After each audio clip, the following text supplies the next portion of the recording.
মুতাকাল্লিমাতু বিল কুরআন, মানে যে নারী সবসময় শুধু কোরআন দিয়ে কথা বলে। আব্দুল্লাহ ইবনে মুবারক অনেক বড় মুহাদ্দিস, হজ করে ফিরতেছেন, হঠাৎ দেখেন এক বৃদ্ধা মহিলা, বয়স্ক মহিলা চাদর গায়ে দিয়ে শুয়ে আছে। তো এটা অনেক বড় একটা কনভারসেশন, আমি কনভারসেশনটা আপনাদেরকে শোনাই। উনি কাছে গেলে যে সালাম দিলেন, আসসালামু আলাইকুম রাহমাতুল্লাহ। সালামের উত্তরে বৃদ্ধা মহিলা স্বাভাবিকভাবে উত্তর না দিয়ে একটা কোরআনের আয়াত তেলাওয়াত করলেন, সালামুন কাওলাম মির রাব্বির রহিম, মানে দয়াময় প্রতিপালক আল্লাহর পক্ষ থেকে তোমার প্রতিও সালাম। এটা একটা কোরআনের আয়াত, কিন্তু এটা দিয়ে উত্তর হয়ে যায় সালামের। কি বলেন? আচ্ছা গেল। এবার আব্দুল্লাহ ইবনে মুবারক জিজ্ঞেস করলেন, মাযা তাসনাঈনা ফি হাযাল মাকান, এখানে কি করেন আপনি, কি করতেছেন একা একা? এই প্রশ্নের উত্তরও ভদ্রমহিলা একটা কোরআনের আয়াত তেলাওয়াত করে দিলেন। উনি তেলাওয়াত করলেন, ওয়ামাই ইউদ্লিল ফালা হাদিয়া লাহ, মানে আল্লাহ যার পথ ভুলায় দেয় তার পথ দেখানোর কেউ নেই। মানে বুঝাইতে চাইলেন আমি পথ হারাই ফেলছি। কি বুঝাইতে চাইলেন? পথ হারাই ফেলছি, মানে উনি এমন ভাবে কোরআনের আয়াত চুজ করে যাতে উত্তর হয়ে যায়। তো এবার উনি জিজ্ঞেস করলেন, আইনা তুরিদিন, পথ হারাই ফেলছেন তো বুঝলাম, আয়াত থেকে এটা বোঝা যায়, তো আপনি কোথায় যাচ্ছেন, ডেস্টিনেশন কোথায়? উনি আবার একটা আয়াত তেলাওয়াত করলেন, সুবহানাল্লাযী আসরা বিআবদিহি লাইলাম মিনাল মাসজিদিল হারামি ইলাল মাসজিদিল আকসা। রাসূল সাল্লাল্লাহু আলাইহি ওয়াসাল্লাম মেরাজের আগে যে ইসরা হয়েছিল, মসজিদুল হারাম থেকে মসজিদুল আকসা রাসূল সাল্লাল্লাহু আলাইহি ওয়াসাল্লাম আল্লাহ নিয়েছিলেন, এটা তেলাওয়াত করলেন। তো বুঝাতে চাইলেন আমিও আপনার মতো হজে আসছিলাম মসজিদুল হারামে, আর যাচ্ছি মসজিদুল আকসা, মানে ফিলিস্তিন আমার বাড়ি। মসজিদুল আকসা কোন দেশে? ফিলিস্তিনে। আয়াত এমন ভাবে উনি পিক করেন যাতে করে উত্তর হয়ে যায়। উনি বুঝাতে চাইলেন আমিও হজ করতে এসেছিলাম, যাচ্ছি কোথায়? ফিলিস্তিন, মসজিদুল আকসা যে দেশে আছে।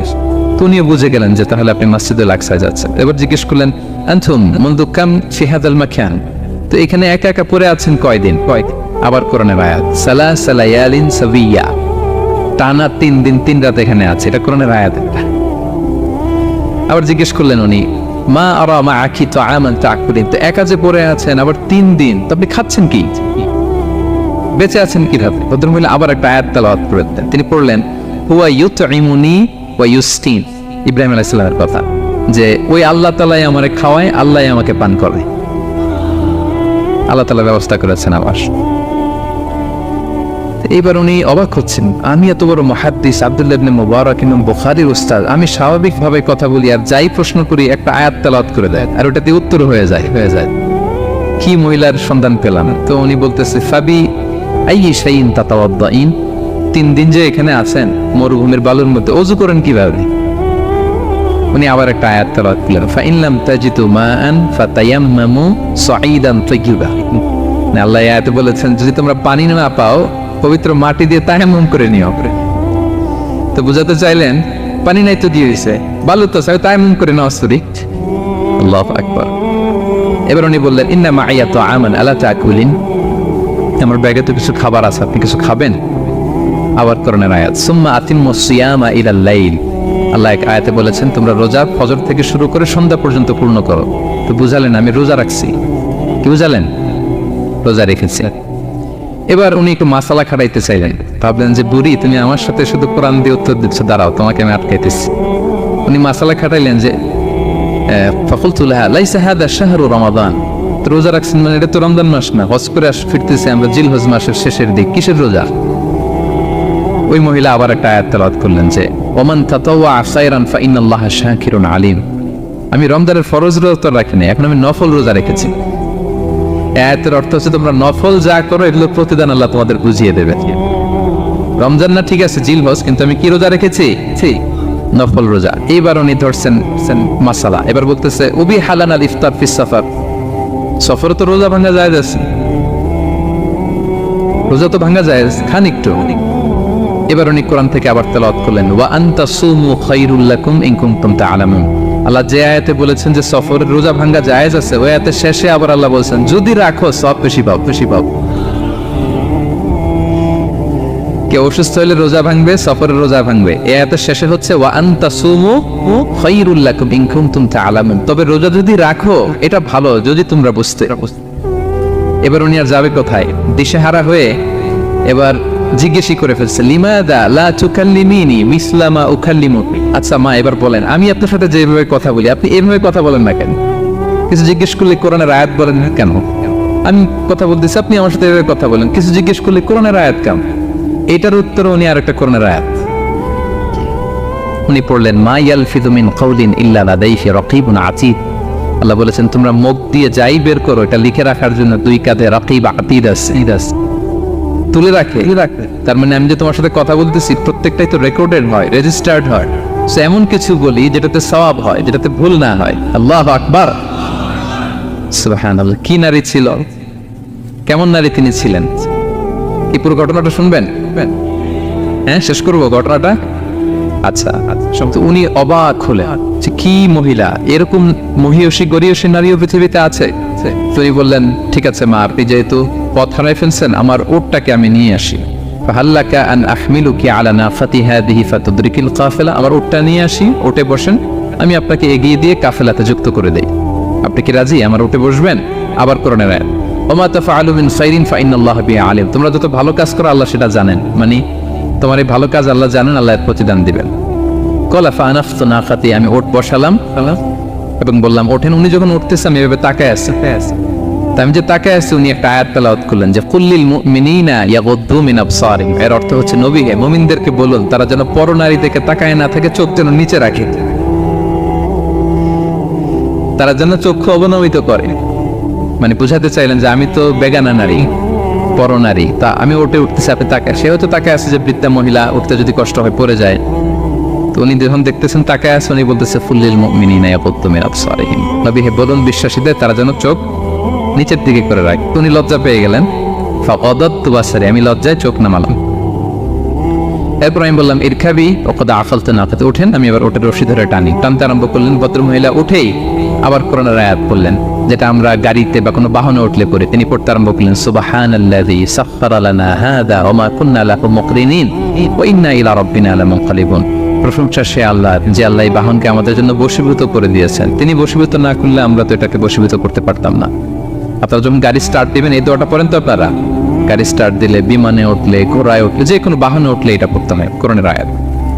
তো এই বললেন, আমি এবার উঠলাম, ওটের জিমাম ধরে টানতে লাগলাম না, আর একটু হই হই শব্দে ওট চালাতে লাগলাম যাতে করে তাড়াতাড়ি যাওয়া যায়। উনি কোরআনের আয়াত বললেন ওয়াকসিদ ফি মাশিক ওয়াগদুদ মিন সাওতিক। কোরআনের আয়াত মানে তোমার চলার ক্ষেত্রে তুমি মধ্যম পন্থা অবলম্বন করো আর গলার সাউন্ডটা একটু ছোট করো। এটা কিন্তু লোকমান হাকিম তার ছেলেকে বলেছিলেন যে বাবা তুমি যখন হাঁটবে মধ্যম পন্থায় হাঁটবে, আর শাউট করবে না, নয়েজ করবে, কণ্ঠটাকে নিচু করবে। এই আয়াতটা উনি পড়ে দিলেন। মানে বুঝাতে চাইলেন আপনি হাজি মানুষ, ফস করে আসছেন, এইভাবে যাচ্ছেন কেন, আপনি স্লোলি যান। ফাজাআলতু আমশি রুয়াইদান ওয়া আতারান্নামু বিশ-শা'ব। এরপর আমি আস্তে আস্তে যেতে লাগলাম আর কবিতা আবৃত্তি করতে লাগলাম। আরবদের অভ্যাস ছিল তারা শত শত লাইন কবিতা মুখস্থ পারত। দিনকে দিন মরুভূমিতে চড়তো আর কবিতা পড়তে। তো আমি কবিতা গুনগুন করে কবিতা পড়তেছি আর যাচ্ছি। এই মহিলা পিছন থেকে আয়াত তেলাওয়াত করলেন আবার, ফাকরাউ মা তায়াসসারা মিনাল কুরআন। মানে কোরআনের যেখান দিয়ে সহজ লাগে ওইখান দিয়ে পড়েন। মানে বুঝাতে চাইলেন কবিতা বললে কি লাভ, আপনি কোরআন পড়েন। উনি আবার লজ্জা পেয়ে কোরআন পড়তে আরম্ভ করলেন। এবার যেতে যে কাফেলা থেকে উনি মিসিং, যে ক্যারাভেন থেকে মিসিং, ওই ক্যারাভেনের সাথে যুক্ত হলেন। এবার জিজ্ঞেস করলেন যে হাদিহিল কাফেলা মান লাকি ফিহা, এই তো আপনার কাফেলা, এখানে কে আছে আপনার, কেউ আছে? আবার কোরআনের আয়াত, আল মাল ওয়াল বানুনা জিনাতুল হায়াতিদ দুনিয়া, অর্থাৎ সম্পদ, সন্তান, এগুলো আল্লাহর দেয়া নেয়ামত। এটা দিয়ে বুঝাতে চাইলেন হ্যাঁ আমার কিছু সন্তানাদি আছে। উনি বুঝতে পারলেন ফাআলিমতু আন্না লাহা আওলাদান ফিহা, আমি বুঝলাম যে ওনার সন্তান এখানে আছে। এবার একটা চান্স পেয়ে গেছে আব্দুল্লাহ ইবনে মুবারক। কি পেয়ে গেছে? উনি মনে মনে ভাবলেন ওনার ছেলেদের নাম কি, এটা জিজ্ঞেস করি, তাই তার উত্তর দিতে পারবে না। সুন্দর না প্রশ্নটা? এবার উনি বলতেছে ফাকুলতু লাহা মা আসমাউ আওলাদি, মা এবার একটু বলেন তো আপনার ছেলেগুলোর নাম কি জিজ্ঞেস করলেন। এটা তো আর নান্টু বল্টু সন্টু তো আর কোরআনে পাওয়া যায় না। আমরা নাম রাখি কি সল্টু বল্টু কোরআনে আছে নাই। তো উনি এবার চান্স নিলেন, এবার জিজ্ঞেস করে আপনার ছেলের নাম কি। এইবার আর উত্তর থাকবে না, অনেকক্ষণ আমার সাথে এক করছে না। তো জিজ্ঞেস করতেছে লাহা ওয়ামা আসমাউ আওলাদিক, আপনার ছেলেদের নাম কি একটু বলেন তো। এই প্রশ্নের উত্তরে উনি 3টা আয়াত তেলাওয়াত করছেন। এতক্ষণ তো একটা, এখন কয়টা? এখন 3 নম্বর গিয়ারে চালাইতে। উনি প্রথম আয়াত তেলাওয়াত করলেন ওয়াত্তাখাযাল্লাহু ইব্রাহিমা খলিলা, এরপরে বললেন ওয়া কাল্লামাল্লাহু মূসা তাকলিমা, সবশেষে বললেন ইয়া ইয়াহইয়া খুযিল কিতাবা বিকুওয়া। আল্লাহু আকবার। আমি ইব্রাহিমকে খলিল হিসেবে নিয়েছি, মুসাকে কালিমুল্লাহ বানিয়েছি এবং ইয়াহিয়াকে বলেছি, হে ইয়াহিয়া তুমি তাওরাত কিতাবকে শক্ত করে ধরো। তার মানে বোঝাতে চাইলেন আমার বড় ছেলের নাম ইব্রাহিম, পরের ছেলের নাম মুসা, ছোট ছেলের নাম ইয়াহিয়া। সুবহানাল্লাহ পড়বেন না? কি নারী ছিলেন! কোরআনের বাইরে যেন যাওয়া না লাগে, কোরআন থেকে ছেলেদের নাম চুজ করে রাখছেন। ছেলেদেরকে ডাকলে এই নামেই ডাকেন। এরপর ছেলেদেরকে ডাকলেন কোরআনের আয়াত পড়ে, ফাবাআসু আহাদাকুম বিওয়ারিকিকুম হাযিহি ইলাল মাদিনাতি ফালইয়ানজুর আইয়ুহা আসকা তুআমান ফালইয়াতিকুম বিরিজকিন মিন। এটা সূরা কাহফের একটা আয়াত। গুহাবাসী 7 জন যুবক যখন ঘুমিয়ে পড়েছিল, 309 বছর পরে যখন জেগেছিল, একজনকে টাকা দিয়ে বলেছিল যাও তুমি কিছু খাবার নিয়ে আসো। এই আয়াত বুঝাইয়া তিনি ছেলেদের বুঝাইলেন যে মেহমান আসছে, কিছু নিয়ে আসো খাবার, না খাওয়াইতে হবে। উনি অনেক হেল্প করছে আমাকে। তো ছেলেরা খাবার নিয়ে আসলো। খাবার দেওয়ার পরে মহিলা আবার কোরআনের আয়াত, কুলু ওয়াশরাবু হানিআম বিমা আসলাফতুম ফিল আইয়ামিল খালিয়া। এটা আসলে আল্লাহ তাআলা জান্নাতীদেরকে বলবেন। আমরা যখন জান্নাতে ঢুকবো আল্লাহ বলবে কুলু ওয়াশরাবু হানিআম বিমা আসলাফতুম ফিল আইয়ামিল খালিয়া। এই দুনিয়াতে এত জুলুম নির্যাতনের শিকার হয়েছে, এত নেক কাজ করেছো, প্রতিদান হিসেবে আজকে জান্নাতের এই নাজ নেয়ামত ভোগ করো। বৃদ্ধ মহিলা এই আয়াতটা বললেন, তার মানে মরুভূমিতে অনেক কষ্ট করেছেন আপনি আমার জন্য, এখন আপনি আমার পক্ষ থেকে এই হসপিটালিটি রিসেপশন, এই আপ্যায়ন গ্রহণ করুন। এবার উনি বলতে আরম্ভ করলেন, ছেলেদেরকে বললেন, কুলতু আল আনা তুআমাকুম আলাইয়া হারাম। এই ছেলেরা, এই খাবার আমার জন্য হারাম, হাত্তা তুখবিরুনি বিআমরিহা, যতক্ষণ না এই মহিলাকে, এর হিস্ট্রি যতক্ষণ না আমার না বলো। আগে বল এই ভদ্র মহিলা কে, কে, কি তার ঘটনা। যতই দেখছি অবাক হচ্ছি, যতই শুনছি অবাক হচ্ছি। কে সে? যাই বলি শুধু কোরআন দিয়ে বলে, ঘটনাটা কি? এবার ছেলেরা বলল, ফাকালু হাযিহি উম্মুনা, ইনি আমাদের মা।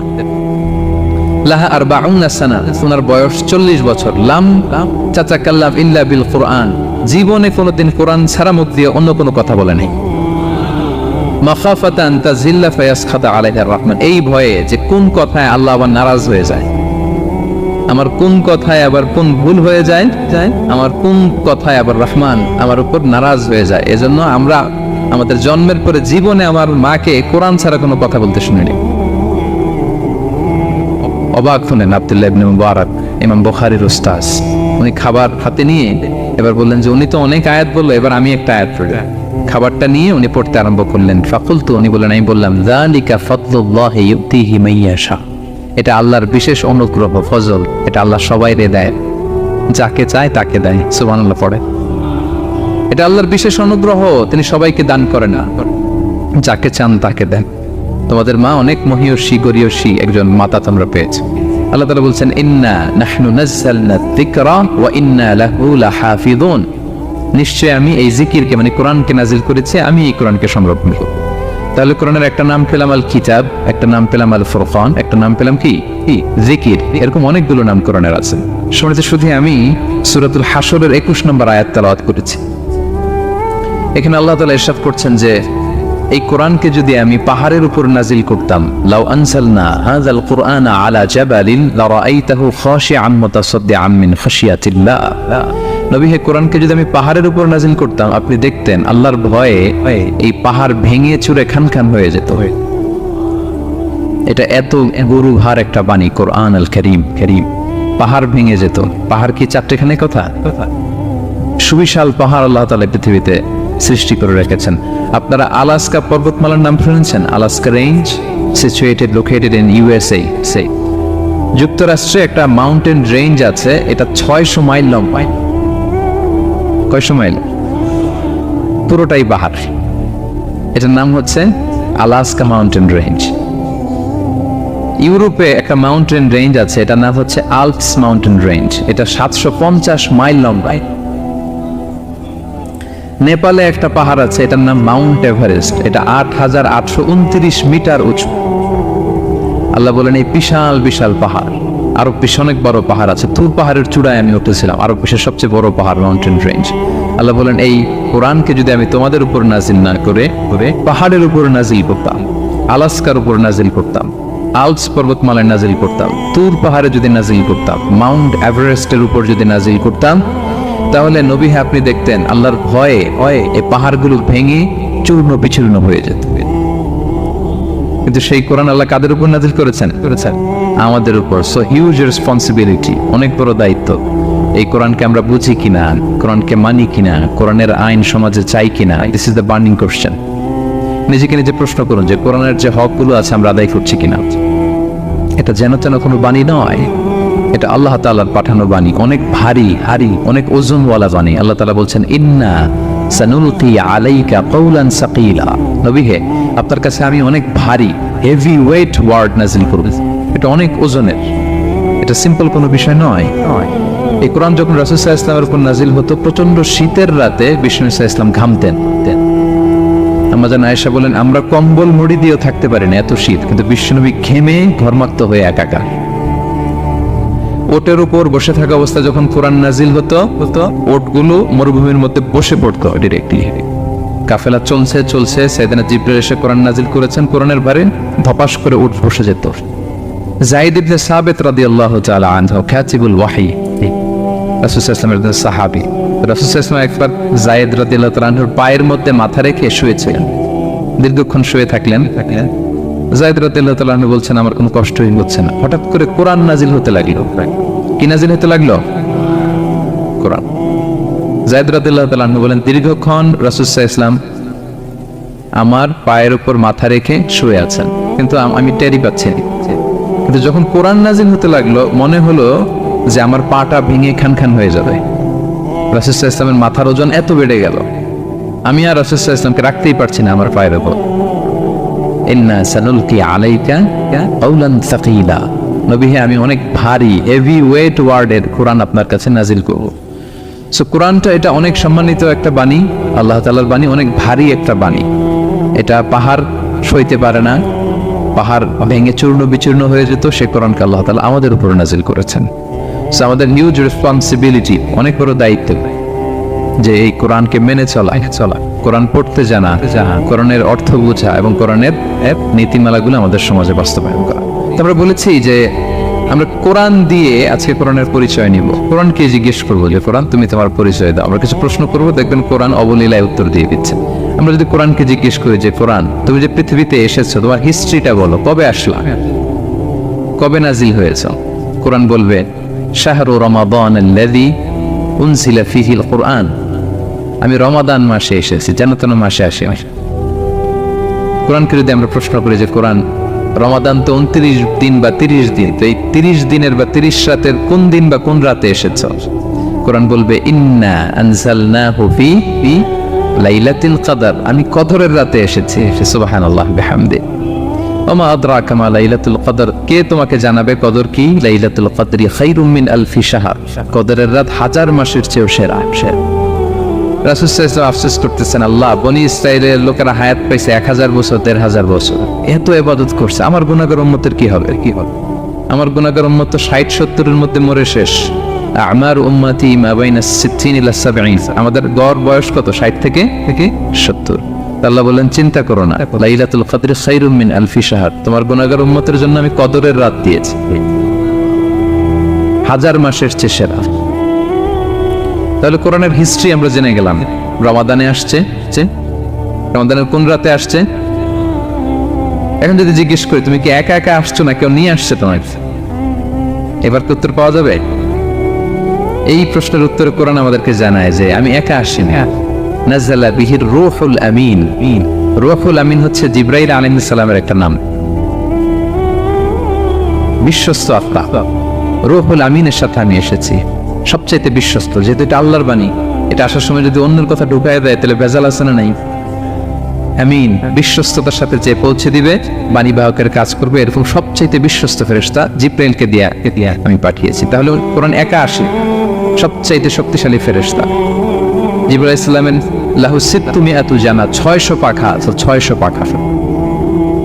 সব নবীদের কাছে এসেছেন অভিনী, এরকম একজন ফেরেশতা দিয়ে কোরআনকে পাঠানো হয়েছে। এবার যদি জিজ্ঞেস করি যে কোন ভাষায় তোমাকে নাজিল করা হয়েছে বলো, আছে এটা কোরআনে?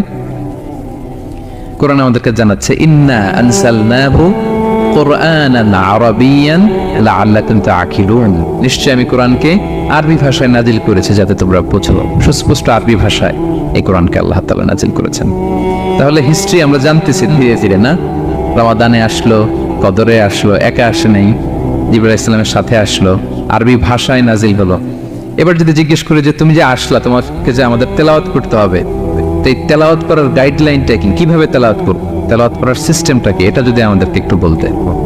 তো কোরআন এই প্রশ্নের উত্তরে প্রথমে আমাদেরকে বলে যে আমাকে যদি আবৃত্তি করতে চাও, তেলাওয়াত করতে চাও, প্রথম গাইডলাইন হচ্ছে লা ইয়ামাসসুহু ইল্লাল মুতাহহারুন। এর অর্থ হচ্ছে পবিত্র ছাড়া কেউ এই কোরআনকে স্পর্শ করতে পারে না। যদিও এটা দিয়ে লাউহে মাহফুজের কথা বলা হয়েছে, ফেরেশতাদের কথা, কিন্তু বিষ্ণু বলেছেন লা ইয়ামাসসুহু ইল্লা তাহির, পবিত্রতা ছাড়া কোরআন ধরা যায় না। তাহলে কোরআন তেলাওয়াতের প্রথম গাইডলাইন কি? পবিত্রতা, ওযু করতে হবে। ডোন্ট টাচ মি উইদাউট অ্যাবলুশন, কোরআন আপনাকে অর্ডার করবে ওযু ছাড়া আমাকে টাচ করা যাবে না। আচ্ছা, ওযু করলেন, তারপরে কি শুরু করে দিতে পারবেন না? কোরআন বলে ফাইদা ক্বারাতাল কুরআনা ফাস্তাঈদ বিল্লাহি মিনাশ শাইতানির রাজিম।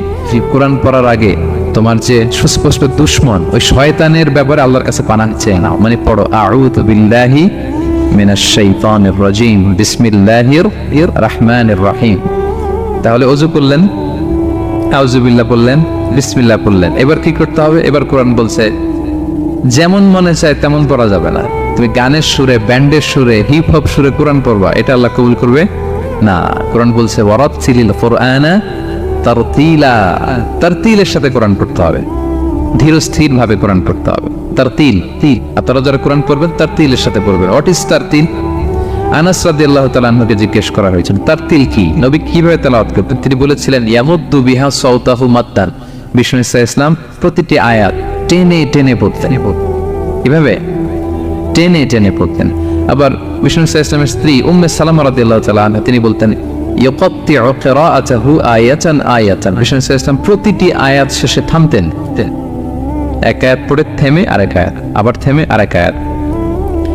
আলহামদুলিল্লাহি রাব্বিল আলামিন আর রহমানির রহিম মালিকি ইয়াউমিদ্দিন। দেখেন টেনে টেনেও পড়লাম, আবার প্রতিটা আয়াত শেষে থামলাম। This is তারতিল। ওয়ারাত্তিলিল কুরআনা তারতিলা। এভাবে টেনে টেনে প্রতি আয়াত শেষে থেমে থেমে পড়ার নাম তারতিল। এভাবে পড়তে হবে। তো পড়ার গাইডলাইন কি বললাম? প্রথমে কি করতে হবে?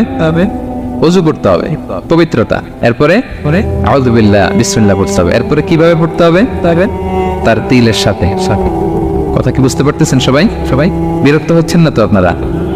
আচ্ছা, মুভিং অন। এরপর যদি বলি যে ঠিক আছে ওযু করলাম, আউযু বিল্লাহ বিসমিল্লাহ বললাম, তারতিলের সাথে পড়বো, তো কোত্থেকে পড়বো? সূরা তো 114টা, পারা তো 30টা। কোন দিক থেকে? শুরু থেকে না মিডল থেকে না শেষ থেকে? দেখেন কোরআন কি বলে। কোরআন বলে ফাকরাউ মা তায়াসসারা মিনাল কুরআন, যেখান থেকে সহজ লাগে ওইখান থেকে পড়ো, যেখান থেকে। এই যে আমরা একটু পরে মাগরিবের সালাত পড়বো, কোনো ধরাবাঁধা এরকম গাইডলাইন আছে যে এই সূরাটাই পড়তে হবে? সূরা আর রহমান দিয়ে না পড়লে মাগরিব হবে না, বা সূরা জিলজাল দিয়ে না পড়লে মাগরিব আদায় হবে না, এরকম আছে?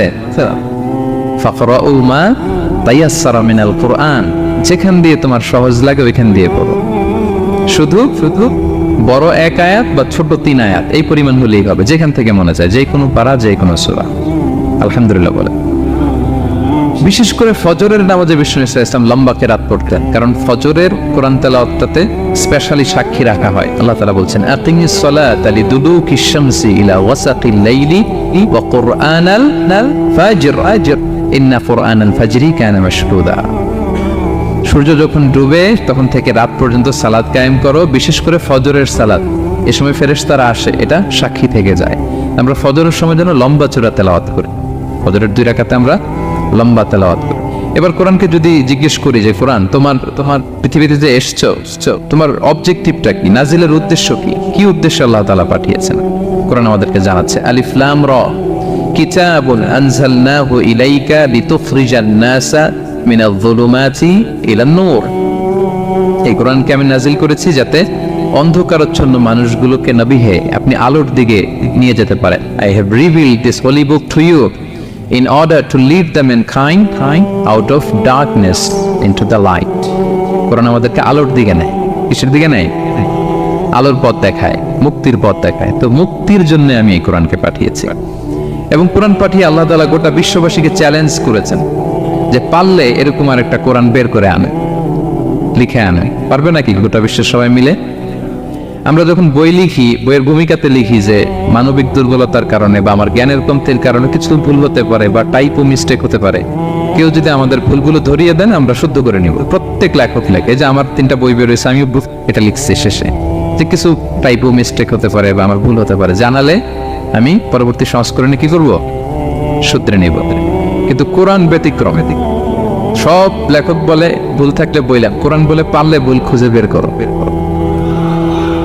কোরআন শুরুতেই বলতেছে যালিকাল কিতাব লা রাইবা ফি, this is the book, the most authentic and original book in the world, whereof there is no doubt in it, এর মধ্যে কোনো সন্দেহের অবকাশ নাই, পারলে ভুল খুঁজে বের করে দেখাও। তার মানে গোটা বিশ্ববাসীকে আল্লাহ তাআলা চ্যালেঞ্জ ছুড়ে দিয়েছেন, চ্যালেঞ্জ দিয়ে বলেছেন ওয়া ইন কুনতুম ফি রাইবিন মিম্মা নাযালনা আলা আবদিনা ফাতু বিসূরাতিন মিন মিসলি ওয়াদউ শুহাদাআকুম মিন দুনিল্লাহি ইন কুনতুম সাদিকিন। যদি মনে করো যে কোরআন বিশ্বনবী বানিয়েছে, যদি সন্দেহ করো আমার বান্দা মুহাম্মদের উপর যে কোরআন নাজিল করেছে এটা যদি তার বানানো মনে করো, পারলে আরেকটা বানায় নিয়ে আসো। পারে নাই। পৃথিবীর সবচাইতে বড় বড় সাহিত্যিক পণ্ডিত ছিল তখনকার সময়ে মক্কায়, পারে নাই তারা অনেক চেষ্টা করে যেই কথা বলছে এটা কোরআনের পক্ষেই চলে আসছে। একজন অনেক ট্রাই করতেছে যে কোরআনের সবচেয়ে ছোট সূরার মতো একটা লাইন সে বানাতে পারে কিনা। সবচেয়ে ছোট সূরা কোনটা? কাউসার। তো সে পড়তেছে ইন্না আ'তাইনা কাল কাউসার ফাসাল্লি লিরাব্বিকা ওয়ানহার ইন্না শানিআকা ওয়াল আবতার। এরপরে মিলায় এক লাইন বানাইছে যে লাইসা হাযা মিন কালামিল বাশার। অর্থ হয়ে গেছে অন্যরকম। এটার অর্থ হচ্ছে এটা কোনো মানুষের কথা নয়। ইন্না আ'তাইনা কাল কাউসার ফাসাল্লি লিরাব্বিকা ওয়ানহার ইন্না শানিআকা ওয়াল আবতার। সে মিলায় বানাইছে এক লাইন, সেটা হচ্ছে লাইসা হাযা মিন কালামিল বাশার, এটা কোনো বাশার মানুষের লেখা হতে পারে না। আল্লাহু আকবার। তো আল্লাহ তাআলা চ্যালেঞ্জ দিয়ে বলেছেন শুধু তোমরা না, পারলে জিনদের সাথে একটা কনফারেন্স করেন। কুল লা ইন ইজতামাআতিল ইনসু ওয়াল জিন্নু আলা আইয়াতু বিমিসলি হাযাল কুরআন লা ইয়াতুনা বিমিসলিহি ওয়ালাউ কানা বা'দুকুম লিবা'দিন যাহিরা। আল্লাহ বলতেছে চ্যালেঞ্জ, গোটা বিশ্ববাসীর জন্য চ্যালেঞ্জ, শুধু তোমরা না জিনদেরকেও ডাকো একটা কনফারেন্সে। কারণ দুইটা, ম্যানকাইন্ড আর জিনকাইন্ড, শুধু মানুষকে না, আমি জিনকেও চ্যালেঞ্জ দিলাম, সবাই মিলে যদি পারো কোরআনের মতো একটা বই নিয়ে আসবে। পারবে? পারবে? পারবে না। গোটা বিশ্ববাসী এই চ্যালেঞ্জের কাছে হার মেনেছে এবং আল্লাহ বলেছেন এটা আমি নাজিল করেছি, এটা হেফাজতের দায়িত্ব আমি নিয়েছি। ইন্না নাহনু নাযালনা যিকরা ওয়া ইন্না লাহু লাহাফিজুন। এই কোরআনকে নাজিল করেছে কে? আবার এটা হেফাজতের দায়িত্ব নিয়েছে কে? আল্লাহ তাআলা নিয়েছে।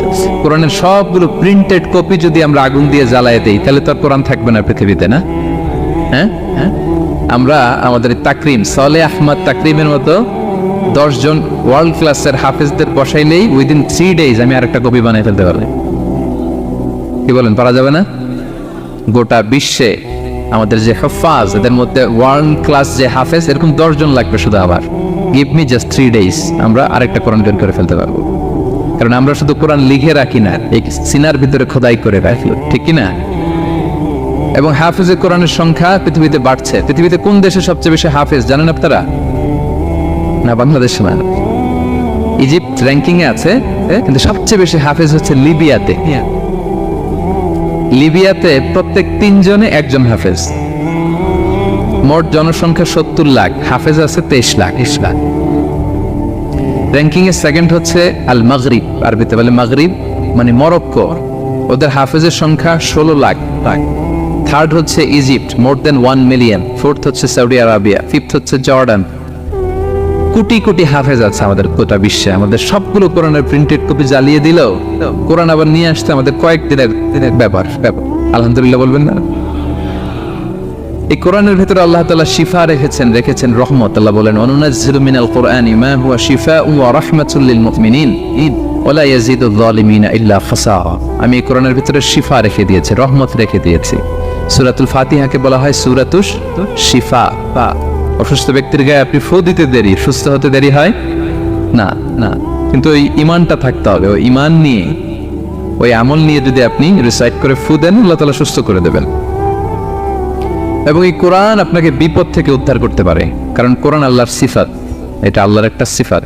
এটা পরে আপনি আল্লাহর কাছে দোয়া করলে আপনাকে বিপদ থেকে উদ্ধার করবে।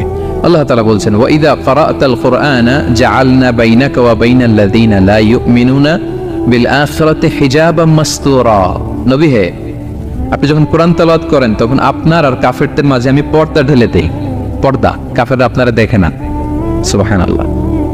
সূরা লাহাব যখন নাজিল হলো, তাব্বাত ইয়াদা আবি লাহাবি ওয়া তাব, ধ্বংস হোক নিপাত যাক আবু লাহাবের দুই হাত। আবু লাহাব কে ছিল বলেন তো?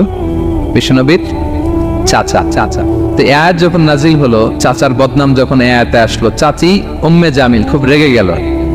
সে যখন নমুসলিমদের কাছে শুনতে আরম্ভ করলো, কি আমার স্বামীর ব্যাপারে কটূক্তি, আজকে মুহাম্মদের খবর আছে। আতাইনা ওয়া আবাইনা ওয়া আমরাহু কালাইনা, আজকে মুহাম্মদের একদিন আর আমার একদিন, একটা এসপার করে যাবো। রেগে মেগে ওর যাত্রার মহিলা ছিলেন, আসতেছে। তো বিষ্ণু ইসলাম কাবা ঘরের পাশে আবু বকর রাদিয়াল্লাহু তাআলা আনহুকে নিয়ে বসা। তো আবু বকর রাদিয়াল্লাহু তাআলা আনহু এই দৃশ্য দেখে বললেন, ইয়া রাসূলুল্লাহ, আপনি এখান থেকে চলে যান। উম্মে জামিল এসে আক্রমণ করবে আপনার উপর। আল্লাহ রাসূল বললেন, আবু বকর তুমি ভয় পেও না, আমি জাস্ট একটু কোরআন তেলাওয়াত করবো, এরপরে কি হয় দেখেন। বিষ্ণু ইসলাম কোরআন তেলাওয়াত করতে লাগলেন। আর রেগে মেগে আগুন হয়ে উম্মে জামিল আসছে। এসে আবু বকরকে বলতেছে, এই আবু বকর, তোমার বন্ধু মুহাম্মদ কোথায় বলো? পাশেই কিন্তু বিশ্বনবী বসা, কিন্তু সে চোখে দেখে না। সুবহানাল্লাহি ওয়া বিহামদিহি জাআলনা বাইনাকা ওয়া বাইনাল লাযীনা লা ইউমিনুনা বিল আখিরাতি হিজাবাম মাসতুরা। নবী, আপনি যখন কোরআন পড়েন, কাফেরদের আর আপনার মাঝে আমি কি এঁটে দেই?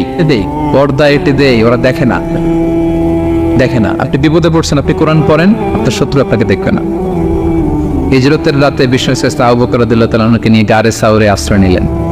মক্কার কুরাইশরা খুঁজতে আবু বকর রাদিয়াল্লাহু তাআলা আনহু তো ভয়ে তটস্থ যে কি হয়ে যায়। আবু বকর রাদিয়াল্লাহু তাআলা আনহু বললেন যে আমি অবাক, আমার পাশ দিয়ে হেঁটে যায় ওরা, কিন্তু আমাদেরকে দেখে না। ইমাম আল কুরতুবী, তিনি মনসুর দুর্গে বন্দী ছিলেন, জালিমের বন্দিশালায়। উনি জেলখানা ভেঙে পালাতে লাগলেন। পালাতে সৈনিকরা টের পেয়ে গেল, খুঁজতেছে ওনাকে। খুঁজতে ধরার জন্য উনি এক পাহাড়ের চিপায় যে আশ্রয় নিলেন আর সূরা ইয়াসিন তেলাওয়াত করতে লাগলেন। তো ওরা খুঁজতে পায় না, কিন্তু উনি পাশেই, সেই চোখে দেখে না। তো উনি বললেন যে হঠাৎ এক সৈনিক সে ইউরিন পাস করতে লাগলো দাঁড়িয়ে, মানে প্রস্রাব করতে লাগলো। তার প্রস্রাবের ছিটে ফোঁটা আমার গায়েও লাগতেছে, কিন্তু সে আমারে দেখেন। সুবহানাল্লাহ পড়বেন না?